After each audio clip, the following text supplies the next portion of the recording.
तत्पश्चात कथा श्रवण करेंगे आप लोग। आइए प्रॉमिस जी, ये उस समय की बात है, सुनिएगा। राधा गोपियां कहती हैं, भैया ने कहा देख लूं मैं तुम्हें देख लूं, इसलिए कहना है क्या,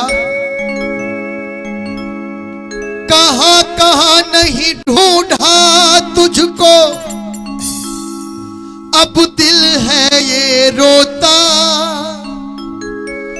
चलते चल जाओ कन्हैया, रास्ता खत्म ना होता।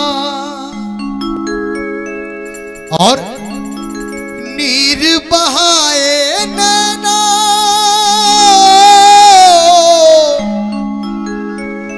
नीर बहाए नैना, इसे क्या समझाऊं रे, आजा सामरे,